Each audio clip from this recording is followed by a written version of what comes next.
સ્થાનિક સ્વરાજ્યની ચૂંટણીને લઈને જ્યારે અંતિમ ઘડીનો પ્રચાર ચાલી રહ્યો છે તે વચ્ચે ડેડિયાપાડાના ધારાસભ્ય ચૈતર વસાવાને ગુજરાત હાઈકોર્ટમાંથી મોટી રાહત મળી છે, જેમાં ધારાસભ્ય હવે પોતાના વતન પોતાના મત વિસ્તાર ડેડિયાપાડામાં જઈ શકશે તે પ્રકારની છૂટછાટ આપી દેવામાં આવી છે.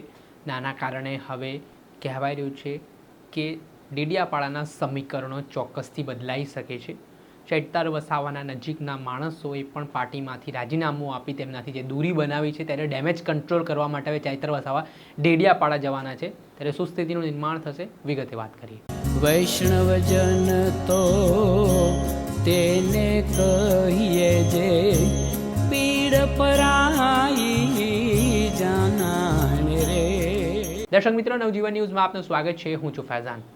નર્મદા જિલ્લામાંથી ધારાસભ્ય ચૈતર વસાવાના સમર્થકો માટે સારા સમાચાર મળી રહ્યા છે.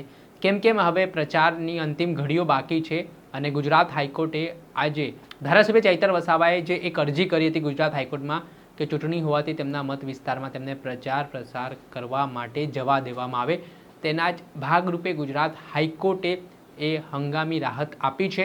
7 દિવસ માટેની છૂટછાટ ડેડિયાપાડાના ધારાસભ્યને મળી છે. તેઓ પોતાના વિસ્તારમાં જઈ શકશે, પ્રચાર પ્રસાર કરી શકશે. જ્યાં થોડાક સમય પહેલાંની વાત કરીએ તો ધારાસભ્ય ચૈતર વસાવા વિરુદ્ધ હત્યાના પ્રયાસનો ગુનો ડેડિયાપાડા પોલીસ સ્ટેશનમાં નોંધાયો હતો, જેમાં ભાજપના નેતા દ્વારા તેમના પર આરોપ કરવામાં આવ્યા હતા કે છોટો કાચનો ગ્લાસ ફેંકીને માર્યો ને આ સમગ્ર ઘટનાને લઈને ધારાસભ્ય ચૈતર વસાવાને 80 દિવસ કરતાં વધારે સમય જેલવાસ ભોગવવાનો વારો આવ્યો હતો. જોકે જ્યારથી તેઓ જેલથી મુક્ત થયા છે તેમને ડેડિયાપાડા ઉપર જવા પર પ્રતિબંધ હતો. એ ઘટનાને પણ 1 વર્ષ જેટલો સમય વીતવા આવ્યો છે. ત્યારે ધારાસભ્ય ચૈતર વસાવાને હવે મોટી રાહત છે તે આપવામાં આવી હોય તેવી વાત કહેવાઈ રહી છે. અને આમાં હવે જે થોડાક સમય પહેલાં જોઈએ તો ડેડિયાપાડામાં ચૈતર વસાવાના નજીકના ગણાતા લોકો કોકના કોક કારણોસર નારાજ થયા અને પાર્ટી સાથે તેમણે છેડો ફાડ્યો અને ભારતીય જનતા પાર્ટીને સમર્થન આપવાની જાહેરાત કરી, જેના કારણે પણ ધારાસભ્ય ચૈતર વસાવા માટે એક ચિંતાનો વિષય આ બાબતો બની.